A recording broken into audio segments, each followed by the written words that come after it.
evening. Good evening. Good evening, all fellow Blues. It is a good evening, one and all. Just got to say, I don't know. I'm lost for words. Before we start anything, I've got to say a big shout out to Chris, who regularly gives an ear. He must be necking the cans back watching that and thinking, really appreciate it, Chris. We really do appreciate the support. Everything goes back into the channel that you send and hosting. And we know you watch regularly, man. We really do appreciate it. So thank you. But thank you, fellow Blues, for joining us. Chloe's happy. Absolutely. Kevin, also happy. Eugene, absolutely. Smash the like button. I mean, we've got to be in a good mood. Tell your friends, tell your wife, tell the kids. Tell the world. Tell the world that Blues are back. As Rod Ross has said here, 4 wins in a row. I know. Oh, not just that. 4 away wins in a row. Well, hang on. Oh, yeah. Yeah, sorry. All right. And 4 clean sheets in a row. 4 clean sheets. Apparently, the last time that was done was 21 years ago. And you know the team who they played to get the 4th clean sheet in a row? No. Burnley. Oh, well, there we go.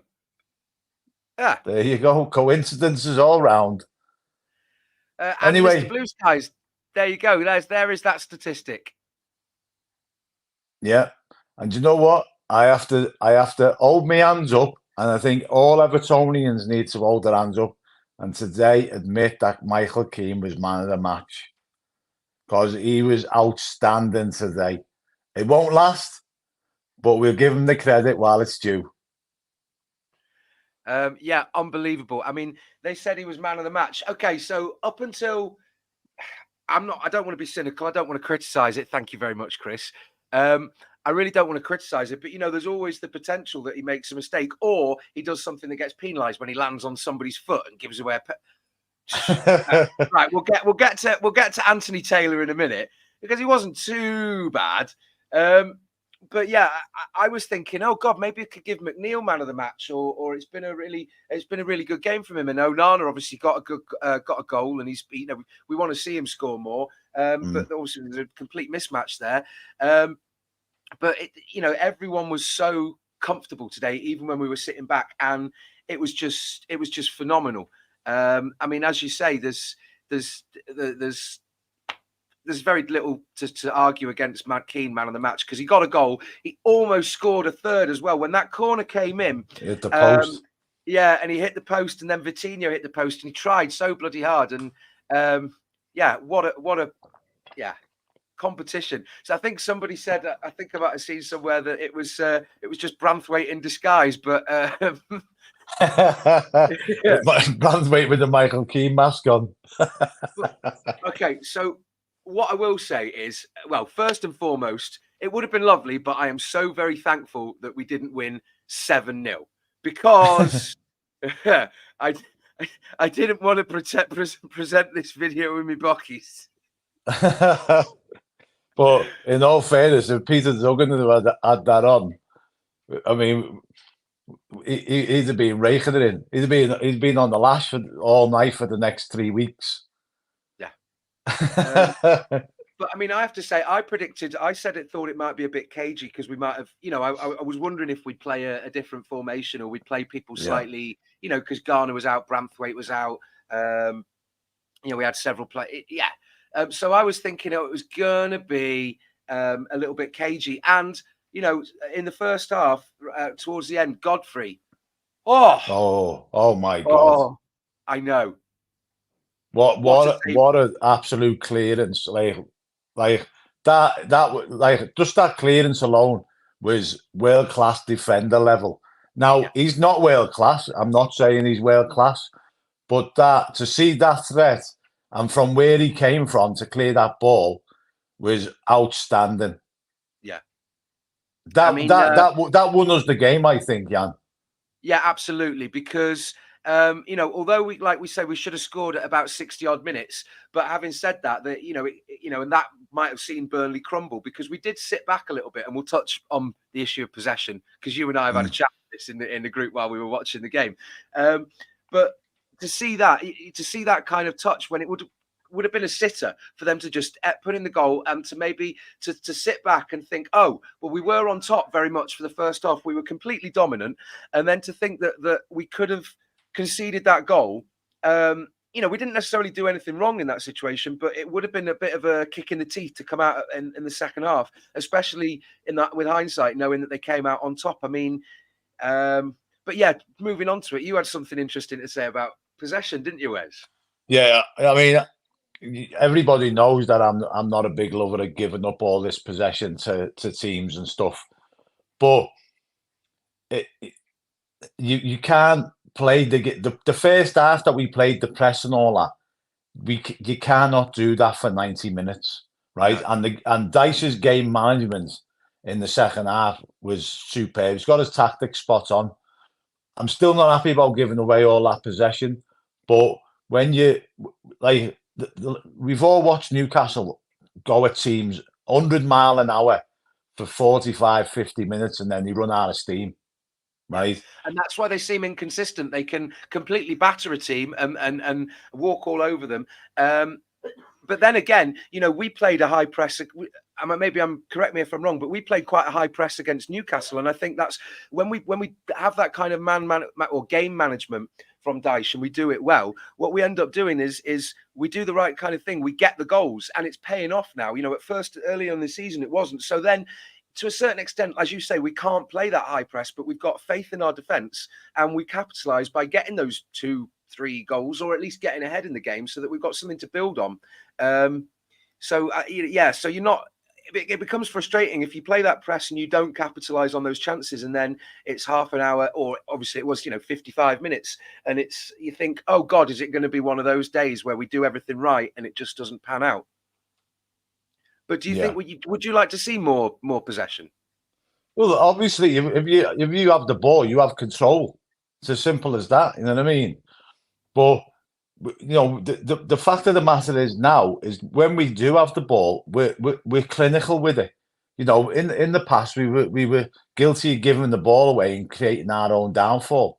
Now we're seeing that this decisive pass and people want the ball now, Jan. Before they went hiding and they didn't want the ball. Now every single man on the pitch wants the ball, which is great to see. And in the first half, like I say, we've got Tahi as the captain, right? And we all know Seamus as the captain and a great leader. But Tahi, for me, that first half, he never shut up. And that's what you want to see from your captain, leading by example. And once again, he was a colossus at centre half again. Do you know what I mean? He putting his body on the line and getting going up for corners in. as well and being a threat. And it was good to see that the stats of the match were hang on, let me get them up here. So while I'm doing that, I do want to say, obviously, Tom Lockyer. Yeah, there you go, Eugene. Yeah. He collapse in a previous match, the championship in the playoff. Yeah, there you go. Unfortunate. Obviously, wish him a speedy recovery, all health, and best wishes to him and his family. But it's scary, really. Yeah, I don't think he'll play football again, Jan, and it's a shame. You know what I mean? And the fact of the matter is at the moment he's alive and well. But nobody likes to see that happen on the football pitch. Yeah.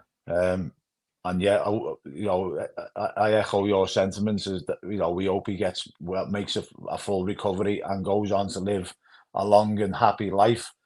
I don't think he'll be in football, but good luck to the lad. Yeah, obviously, it's on a very individual basis, but you have to wonder what's contributed to that. Ericsson, was lucky to come back and have a period of Fabrice Mwamba as well. Yeah, it's a terrible shame. So, I don't want to seem like it's not important. In the grand scheme of things, football pales in comparison to life. But the show must go on. So, with that in mind, yeah. So I was going to say we had fewer shots, but I think it's because we sat back. But the issue is a lot of those shots never really made it to Pickford, or some of them were looped, and we had players blocking in the right kind of way. It wasn't just the low block. They were diving in the way, getting heads on balls, especially that free kick towards the end, or toward the second half of the second half. So he's just collecting the balls in the air. So it's really positive to see because, although they had more shots, like 14 to our 9, they only had 2 on target. Yeah. I mean, the fact of the matter is that, Jan, is that when we've become more clinical, since the Man United game where we had chance after chance after chance and couldn't put it in the back of the net, since then, we've become more clinical and we've created chances and we've put them away. That's the big difference between where we are and where Burnley are. Like I watched the end of the game. Let's just say a certain channel and a Mr. Richard Keys was saying you can't play football. He said, when is Vincent Kompany going to get it into his head that you can't play football the way Burnley are playing? They've got to dig in and grind it out, right?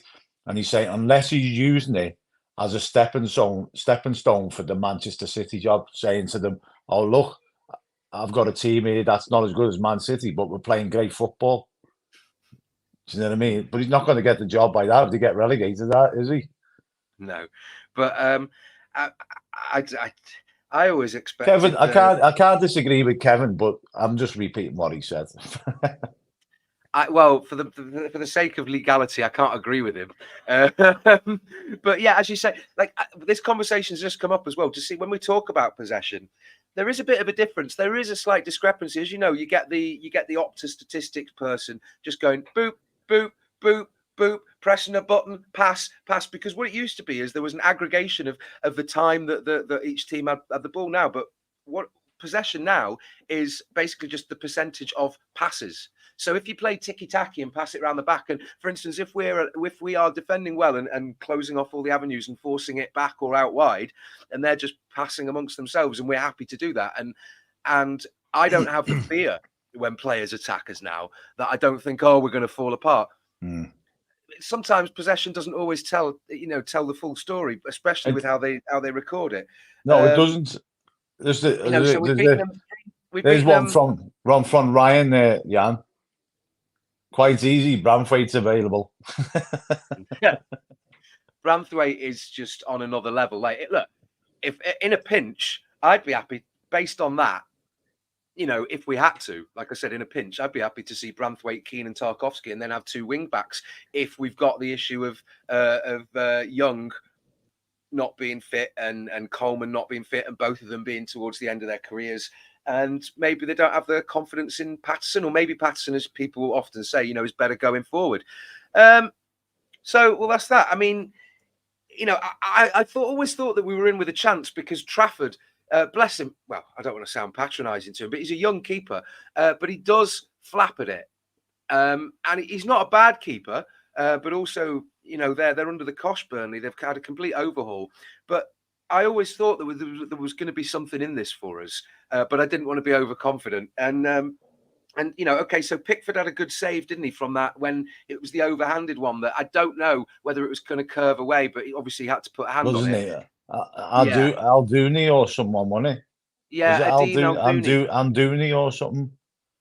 Yeah, or was it Berger's shot? No, because Berger had that shot at 80 minutes. However, if that would have gone in, they would have had a look at it and seen that in the build-up there was an offside from the head on. Yeah, the ball was lumped forward and it was headed on. It would have been offside. So, there's nothing particularly alarming to go on that. But as you say, there's possession. But one thing I want to point out before we focus very much on Everton is you and I both agreed we were quite happy to see Odegaard come off for Burnley. Yeah, very dangerous player. Very dangerous player. And Patterson had his hands full with him all night. And he dealt with him quite well, I thought. But At the same time, once he come off it, I thought, but It I was like breathed a sigh of relief. it was like earlier in the season or last season, Willian for Fulham. Yeah, Everything kind of goes through that, and not necessarily everything for Burnley, but he was by far and away the one that, when he had the ball, looked the most likely dangerous. to do something to dangerous. And so from that perspective, he's a young lad. I'd like to say that he's got a future ahead of him. Definitely, So but he'll probably get snapped up. He'll probably get snapped up by somebody that if they go down, because I mean they're looking now like they're doomed. Do you know what I mean? yeah, Because they don't offer a lot of. All right, they completely hammered Sheffield United 5-0 the other week, but at the same time, it's like they're at home and they're a relegation rival. mm. But We just seem to have got this impetus at the minute, and nothing seems to be able to stop us. yeah, in a like. Sorry, Mr. Blue Skies just said possession means nothing because we used to have it. I mean, funnily enough, I thought that we were phenomenal today, to quote Mr. Brown Shoes. But yeah, okay. So what I will touch on briefly, and I don't know how you felt about this. Luckily, it didn't play into it; it wasn't relevant. But Anthony Taylor today, for instance, the first half, Onana got bundled off the ball, literally physically pushed off it. And Calvert-Lewin Yeah, just before that tried to control and got pushed to the floor. And Foster literally physically pushed Patterson off the back into the hoardings. Godfrey got a touch on that. Okay, so I can understand in a fast-paced thing, but Godfrey's standing still. He didn't slide in. It's not like a slide. He slowly brought his foot in, and he actually got a touch on the ball. And Tarkowski, okay, so it's a strong challenge, but he's not, again, diving in. And sometimes it feels there's a disparity. And it's rather frustrating. It's whether a case of, I haven't seen it yet, but Palace got awarded a late penalty, didn't they, to get a draw against City? And to me, it seems like it's not beyond the realms of possibility that there are certain biases or instructions, because we comply and get bent over, and so then get punished for that. And Man City throw everything and money and legal challenges at it, and maybe, who knows. What I will say is, I watched the interview with Guardiola at half time on the channel that I was watching, and he said it was a penalty. Okay. You know what I mean? Fair enough.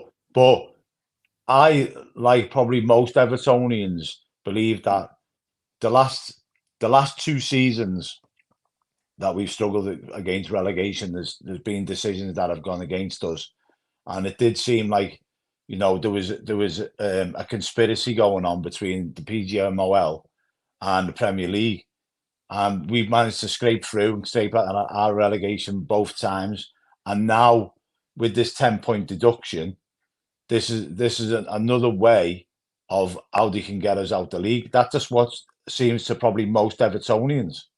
What 10 points? What 10 points? I think we should start every season on minus 10 points. Mentally. Yeah, absolutely. Mentally. I mean, so it was good for me to see Onana get a goal. It was great desire against Brownhill, not to get caught up in the tussle. He was just, I'm focused. I'm going for this ball. Rewarded. I'd say rose like a salmon, but like not really. He just had to sort of jump a little bit. No, it wasn't quite as good as. Do you remember Leon Osman's header against Man City at the Park End, where he jumped for it and he leapt over Vincent Kompany actually and scored this header from the edge of the box, and it went over Joe Hart. What a wonderful, wonderful goal! And funnily enough, Leon Osman is an anagram of one salmon. But what a goal. Like that was one of the best goals. But you say, speaking of salmon, a flying salmon, I've just got to show you this, Wes, and for anyone else who's there. I think I've seen it anyway. Yeah, I've seen it on the channel. Salmon. Yeah. Daft one. Do you know what? I was speaking to somebody the other day, and apparently, I don't know whether you did on the grapevine, that Burnley had instructed our fans not to bring any cards with them or any banners or anything like that with the corrupt Premier League thing going on. Now, from what I heard, the fans completely complied with that request, but apparently some of them had T-shirts on. Hey, look, that's malicious compliance, and I'm all for it every day of the week. Absolutely, get in there. Yeah. So no banners or cards. T-shirts were perfectly allowed. Yeah. So, I mean, also huge mention once again, as always, our away fans. Just amazing. Best fans in the best fans in the world. Yeah. No, this is the thing. This is another thing. What I watched the other night, right, Jan? I'm going to go off on a tangent here, right? I watched the Newcastle Milan game the other night on TNT Sports, right? Hang on, are we getting sponsorship for pointing that? Are we getting money for advertising them? Sorry, I'll ring up anyway. Yeah. So, Ali McCoist made a statement about the fans at Newcastle, right? It's a unique atmosphere. A European night at St. James's Park is a unique atmosphere. The fans create that noise and this, that, and the other. And my mate texted me the same thing, what I was thinking. He's clear, Ali McCoist has clearly not been to Old Trafford or Anfield or Goodison Park or anywhere else on a European night, because the atmosphere on a European night at any ground is fantastic, and the media loving at the moment with Newcastle is sickening. And that's it. Rant over. Yeah, I know. And it's all very interesting that they're pointing the finger at us with Osman Oz money, and they're completely forgetting the literal investigation that they had to go through, and then still the questions that for the investment fund that bought Newcastle with the sports washing and the blood. Yeah, but who cares about that anyway? One of the stipulations for the Premier League to ratify the Saudi Public Investment Fund was for them to stop illegally streaming Premier League football. And they haven't. Which they haven't done. No. But, it's just a slap on the wrist, isn't it? Yeah. Yeah. I've got to say, by the way. Go on, mate. Oh, I've got to say, we just to get in there, thank you everyone for joining us. It's lovely to see so many of you. Keep getting your comments in and we will put them off. We're just so excited, and I'm excitable as a puppy. But we can also see people joining from another platform. And what we will be doing in future is there's now opportunities for us to stream this on other platforms. One of them is including Instagram. So if you're on there or wherever you want to join, then absolutely, we're branching out. Are we capable of streaming on platform 9 3/4? You're bloody potty, you are. Oh God. Yeah. Do I remember that half volley he scored past them in the park end? Maybe. Who was this? City. Yeah. You know what? A goal that I do remember Ozzy scored was I was sat in the top balcony, right, and I think it was against Portsmouth, and we were getting beat. Right, a few years back. Was that the era of Carnu there? And sorry, carry on. Yeah, it might have been. And we was getting beat, and it was the only time I'd left the ground early because we was into injury time, and I was walking down. You know where they got that like sort of clear but not see-through, like corrugated plastic. Yeah, I was walking down the stairs.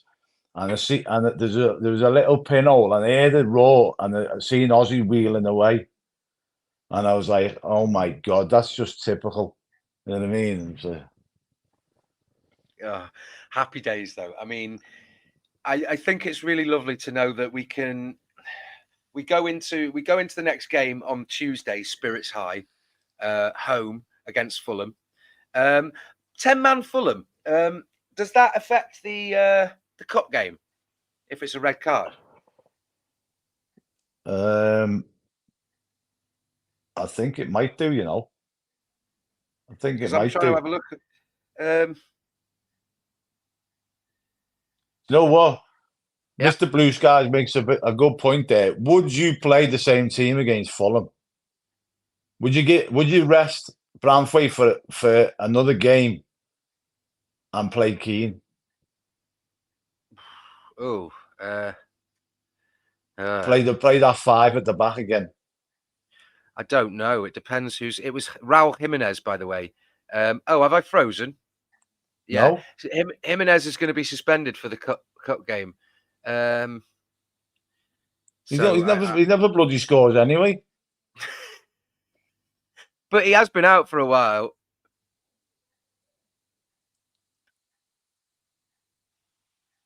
Yeah, it'll be an interesting one to see though, because what kind of reaction do you think Iwobi will get? I don't think anybody holds any grudges against him, to be honest. He No. wants it out. We got decent money for him. He's still shit at Fulham. He's the Iwobi that we got the first 3 years at Everton at Fulham. All right, he scored a couple of goals in the last couple of weeks, but ultimately he still runs around chasing shadows a lot.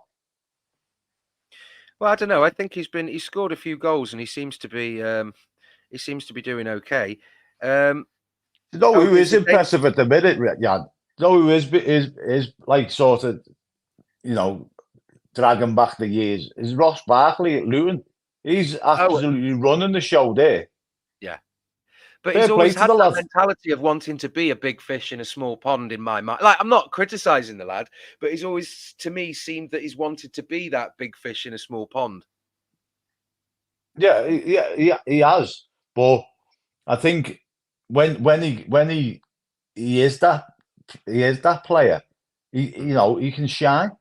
We can, but he's literally running that midfield for Luton. I mean, I don't. Obviously, we're playing Fulham, but then after that, they're playing Burnley. So maybe I don't know whether they might want to get easy points and whether they'll be resting players. So yeah, there's that. There's that to consider. But it would be nice that we'll have. We should have some of our players back. We'll have Idrissa Gana Gay and Branthwaite and.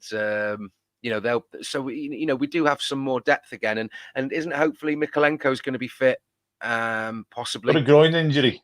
Oh, I thought, because it mentioned in the press, isn't it? Obviously, he wasn't on the team today. But who are these young lads as well? Campbell and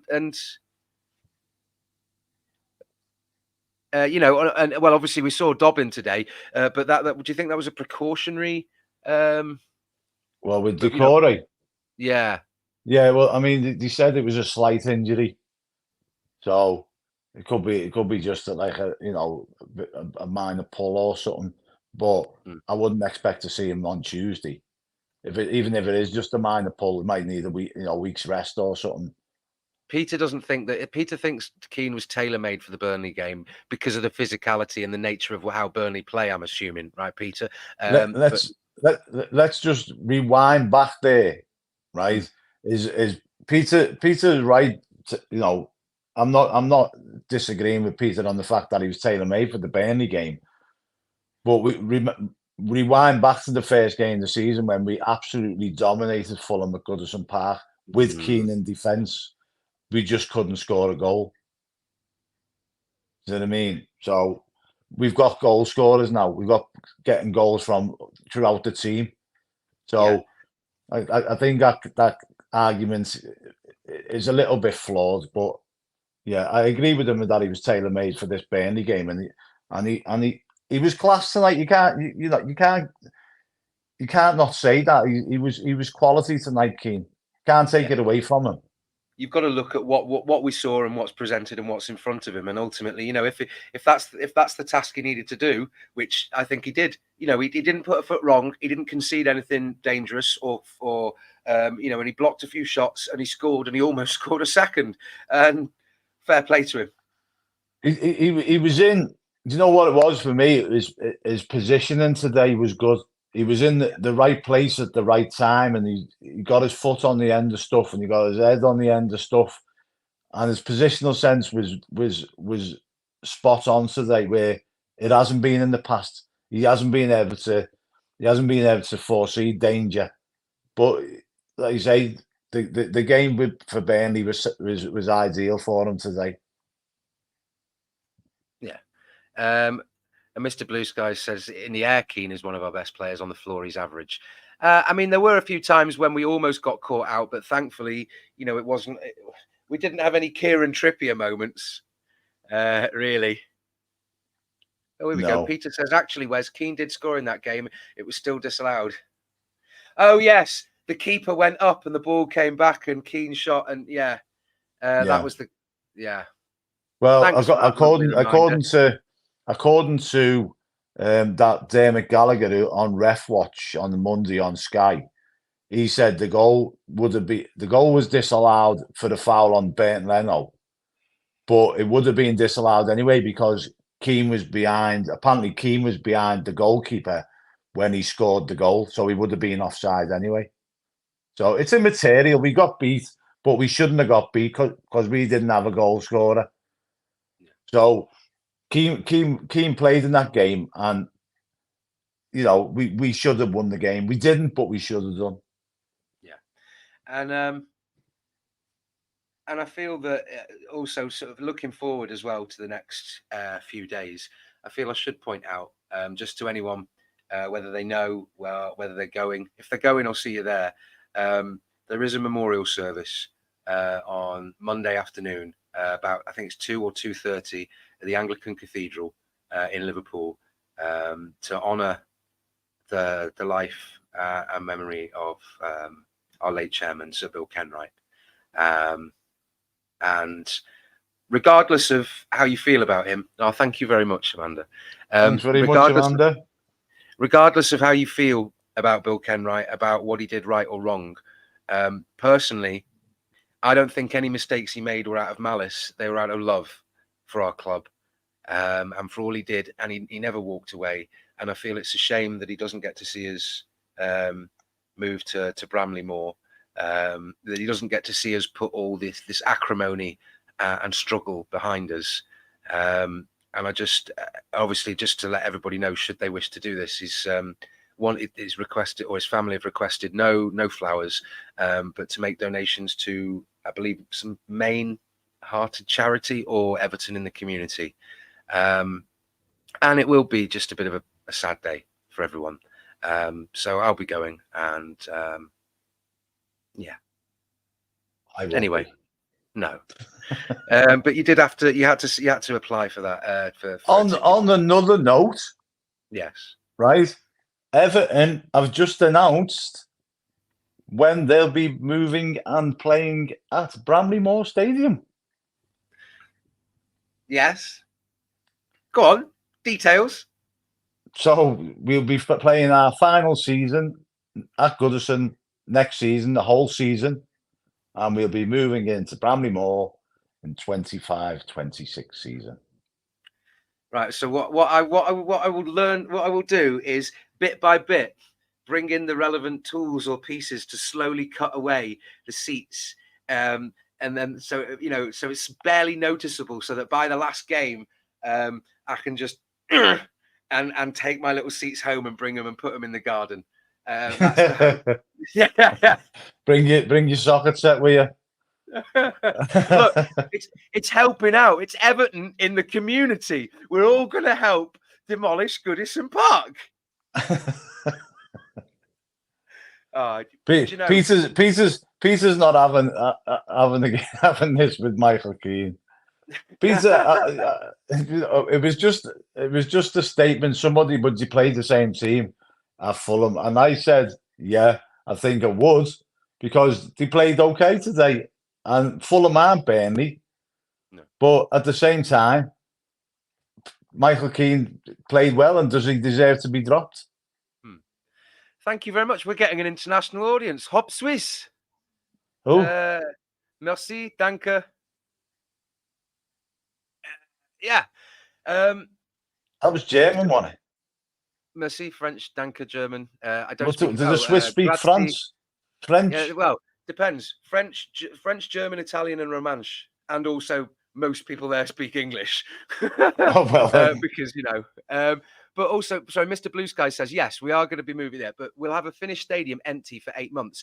But part of that is that I do believe in that time it will be stress testing exercises, running through the pragmatics and the logistics of moving there, getting safety certificates, and that we may well even see certain events or gigs there in the run up.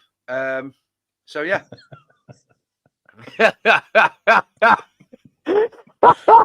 An absolute belt of that.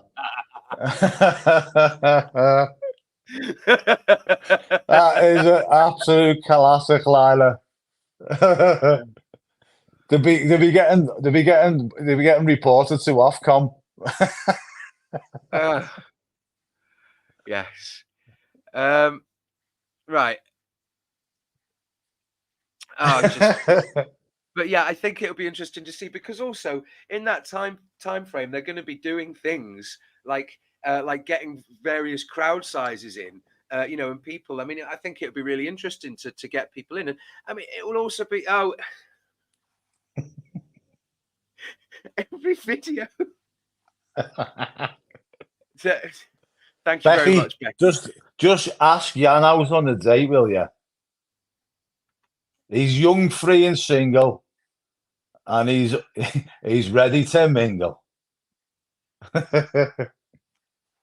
And it's like a can of Pringle. What? No.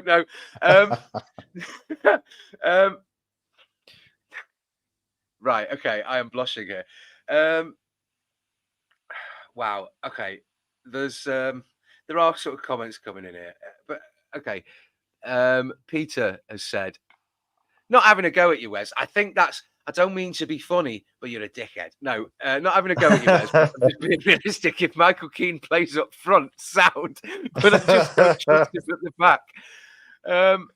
Nobody does, though. Nobody does, Peter. Nobody just trusts him. But after the way he played tonight, it'd be hard to drop him. Do you? Becky's laughing it off there, Yann. Slide into his DMs, Bex.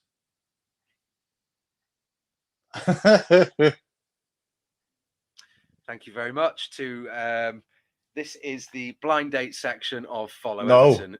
This is Tinder. Right, can we get back to football, please? I am just very thankful that it wasn't 7-0. Otherwise, probably Becky would have joined a lot sooner. Yes. So what I think we'll see as well is coming forward in Bramley Moor, we're going to see, as they say, was it Kevin Chong's statement, or Colin Chong, sorry, was saying that we're going to see we're going to see don't crying out loud. How do you know? Look, she's talking about your dog there, by the way. Isn't your dog called Willie? No, she's a girl. Yeah, so I think we're going to see as well crowd events that's going to simulate Operation Goodison exercise. But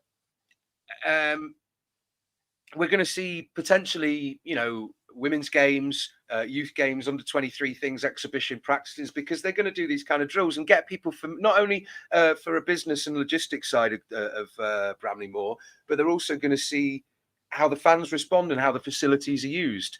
So, yeah. But anyway, Peter's raised a very important point, because I don't think I necessarily fully agree. More importantly, can we talk about DCL being miles off it today?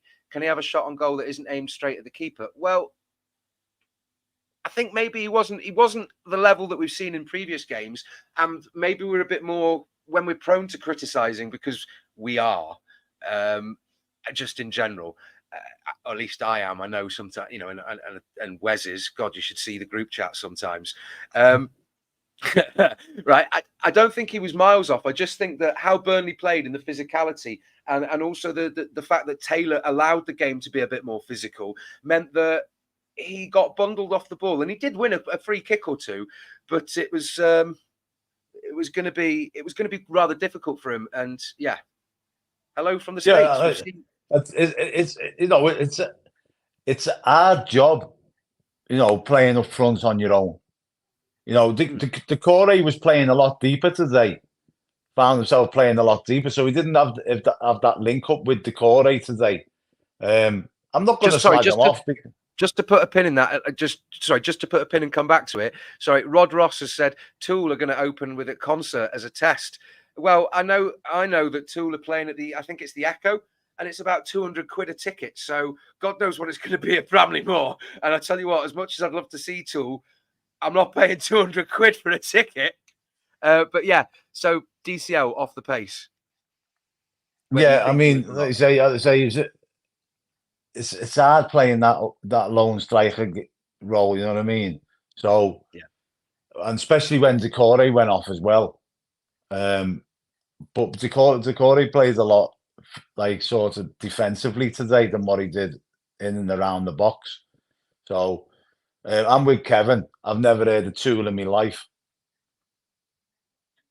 No, I am a dinosaur. Never heard a Tool. Are they heavy metal? Are they heavy metal? Sort of. Yeah. That's why I haven't heard of them.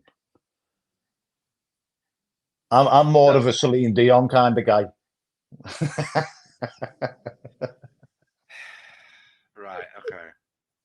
I'm all sorts. I tell you what, I've got really into like soul at the moment and soul country and stuff, dude. Just good vibes. But yeah, Peter says he doesn't think he was awful outside the box. Just it was off. It was off at every effort straight at the keeper. I mean, Decore's injury. I think Amanda's just asked. Thanks. How bad? Oh, sorry. Thanks for joining us, Scott. I'm highlighting random comments. How bad was Decore's injury? I'm going to see that because I don't. Apparently, it was only slight. It's only a slight injury.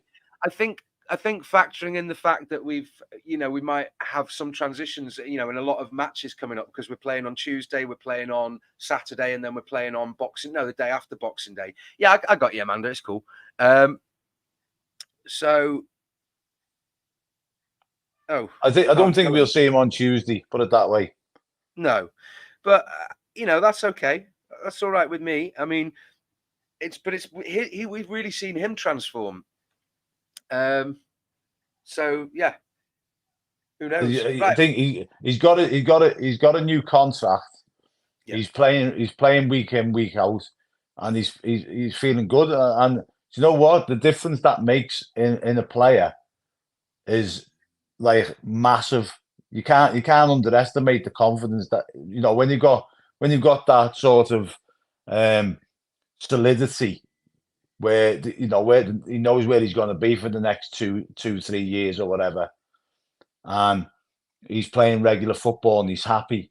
You can't underestimate that. The manager's obviously got them all, happy fellas playing the football.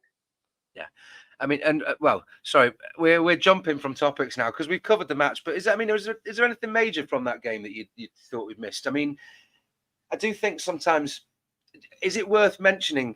Have we mentioned, I know we did it in the preview about Joe Linton scratching Tarkowski, Patterson getting choked by Nicholas Jackson and it not really being covered. But there was no further action with that, by the way, which wasn't a surprise. Was it when you've got, our players getting sent off for similar things? And yeah, he's raised his hands and strangled. I only seen that the next day because, as you know, Yann, I was on the M6 last Sunday with a puncher. Yeah, sorry, just for anybody watching, that's not a reference to he had to drive down the M6. He spent the entire day on the M6. 4.5 hours by Stoke on the M6. Absolutely freezing cold. But yeah. It is interesting to think that we would be in 10th position, not too far off chasing a European spot. If we could have, push on and have the trajectory because we've missed out on a few points, unluckily, but obviously we're reaping the benefits of an improved sort of performance. There's not to say that we won't get them 10 points back because rumours on the grapevine that I've heard and it's only rumours, is that the 10 points are going to be suspended for 2 years. Oh, provided you mean suspended as in provided we don't have any further breaches? Yeah. Interesting. That's the rumours I'm hearing on the grapevine. Whether that's true or not, I don't know. We've all heard that the appeal is going to go ahead in January, with the outcome within 4 weeks. You've heard that, haven't you, Yann? Yeah, I've heard rumours. Yeah. So not at liberty to discuss from where or whom. But that's good if they're going to get it done and out the way, so we know where we stand. Yeah. And the clubs in and around us know where they stand. They've still got five months of the season to like, hopefully, right. We pick up maximum points now over the Christmas period, the New Year. So the 10-point deduction, we're 10, 12 points clear of the bottom three. It's immaterial whether they give us the 10 points back. You know what I mean? Yeah. So because they've got to win them games to clamber back up there to get within 10, 12 points of us. Yeah, so it becomes it's moot. It's immaterial. Yeah. Oh, sorry. Can you guys hear me? Ryan's asking me here in the comments, is my mic working? I can hear you perfectly fine, mate. All right. Okay. Testing. 1, 2. Is Ryan in his dodgy internet? It is Ryan. He's gone over to Jeff's. So Ryan is reminding us. Thank you, all these lovely viewers that are adding your comments. We do love it. No, Ryan, we're not doing a phone in. No, we don't want you on. It's Saturday night. I very much appreciate that at the moment we've got quite a high number of people watching. Love it. But they are probably eager to have a drink, go to the pub, call their mates, or just watch it again and again on replay, thinking, what the hell's this? 8 goals in 1, 2, 3, 4, 5, 6, 7. Yeah, 8 goals in 4 games, conceded none. 12 points from 12. It's. Here's a question for you, Yann, and yes. all the viewers, followers. Would you want Sean Dyche getting manager of the month? I don't care. Well, it seems to be one of those. Either. Yeah, but it seems to be one of those poison chalices. Because look, that felt Ange Postecoglou got her 3 months on the bounce, and then he went on the downward spiral.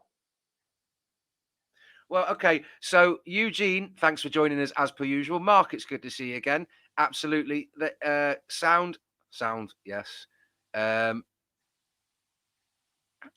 hang on, Amanda. What about it?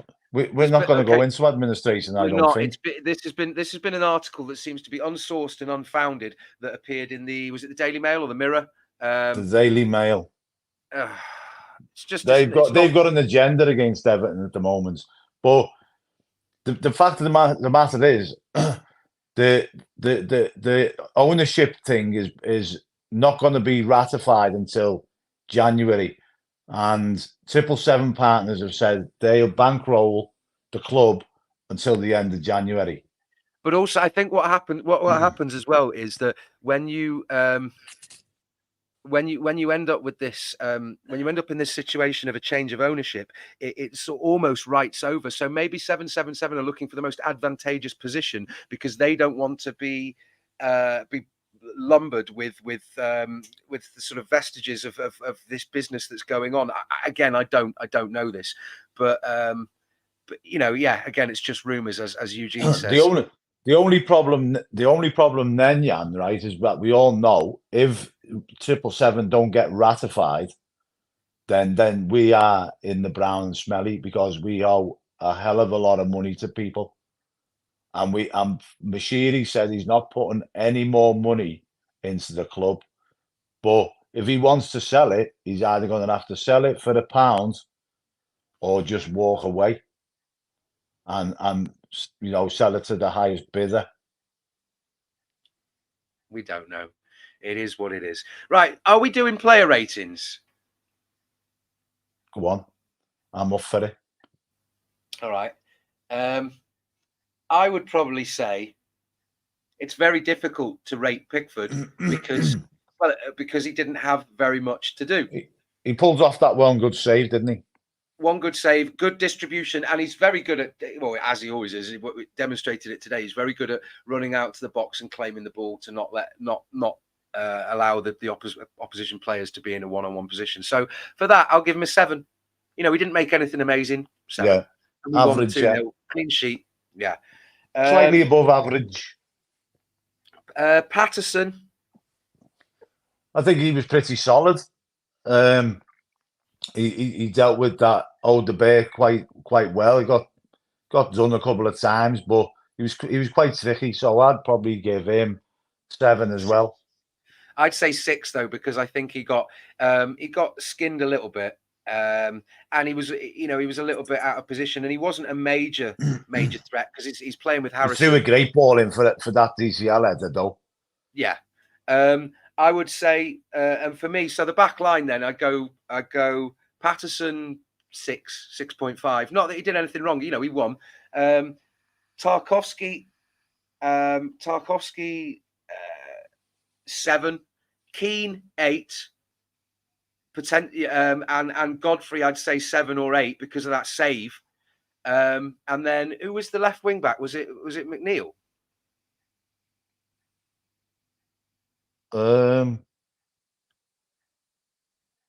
Yeah, I think it was. Yeah, I think he did. I think he did a very good job.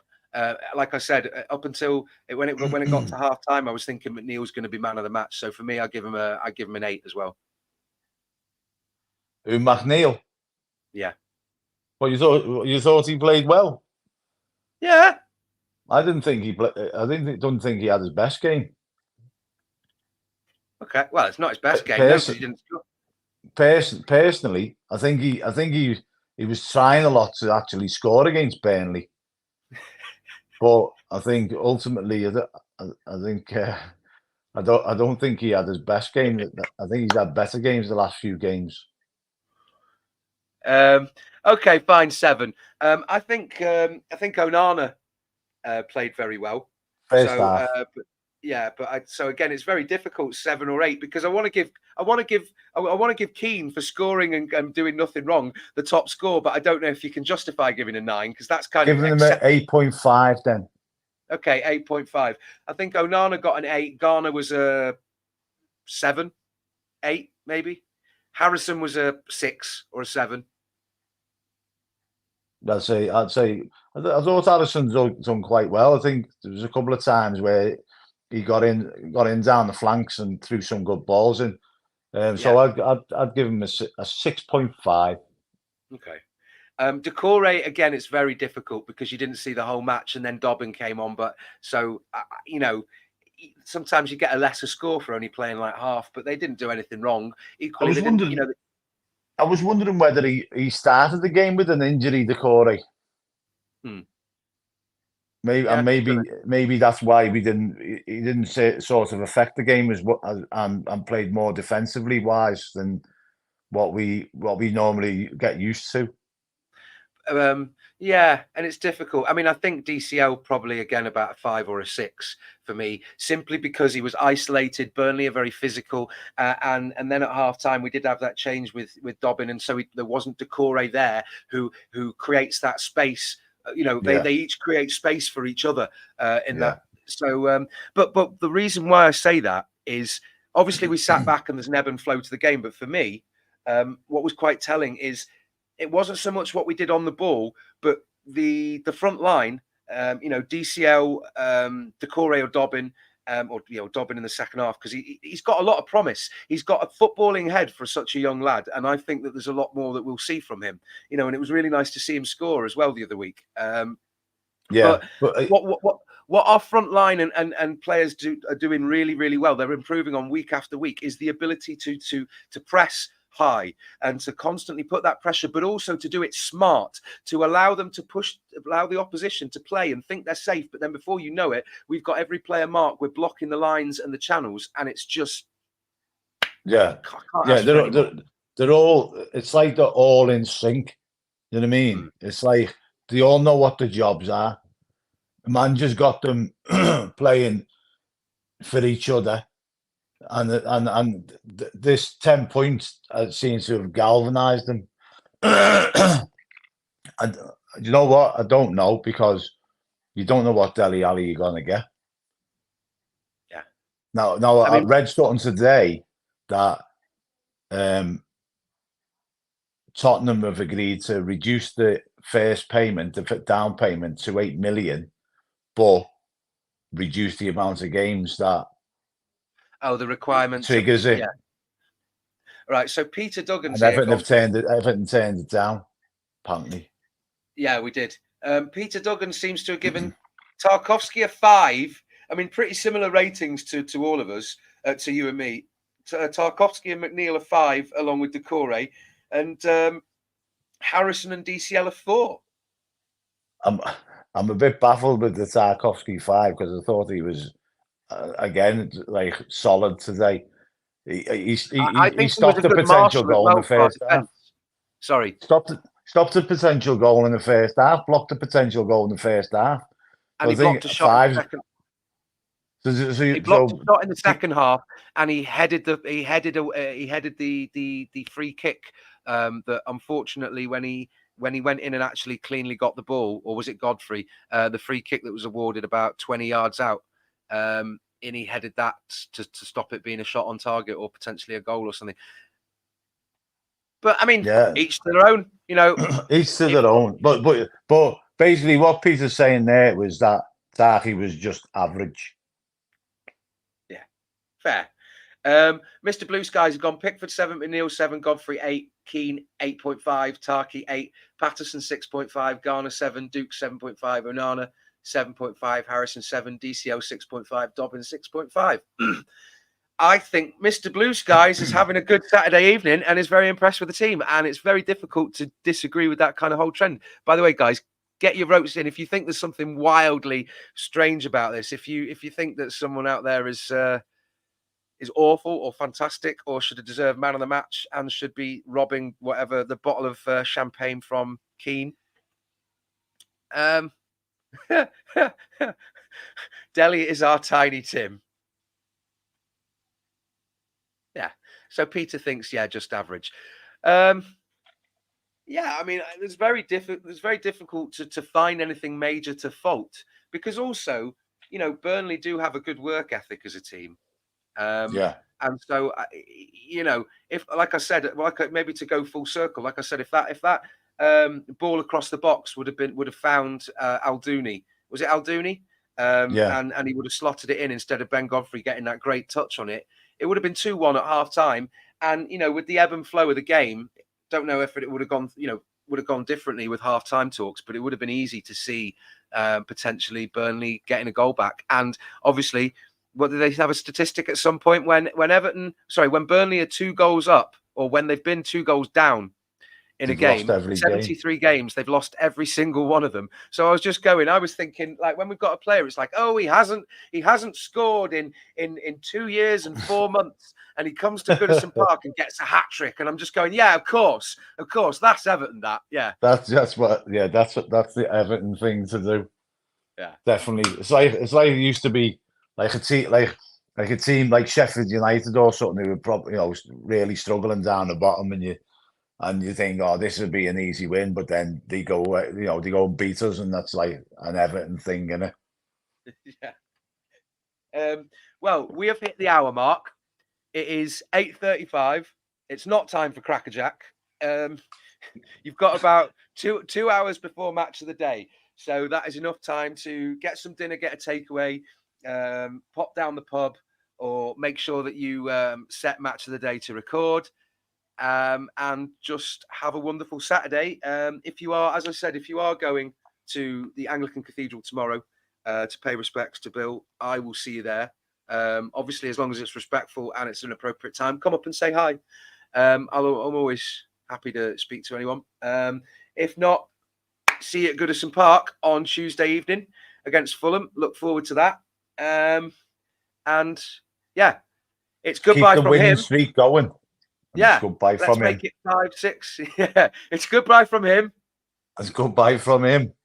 Yeah, and it's not me and my boxers. Becky was tuning in for that.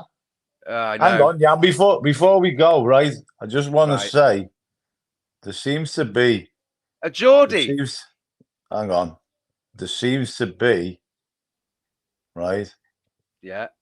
A little thing going on between these two.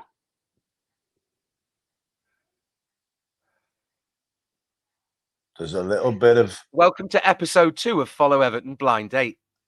There seems to be a little bit of something going on in there. I might be reading too much into it, but Kevin and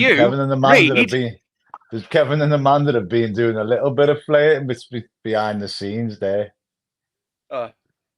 Honestly, thank you everyone for joining us on Saturday Blind evening. Date. When I know you've got a million other things that you could be doing. What's your name and where'd you come from, number one? My name's Derek. I come from Walton. And what do I like doing? Urban scrumping. What's that? It's nicking car stereos. Yeah. Anyway. God. It's been a blast. It has. And have a good weekend, Blues. Have a lovely weekend. See you soon. Yeah. Up the Toffees! Up the friggin' Toffees. That's the one. Bye, Wes. See you soon, mate. Adios.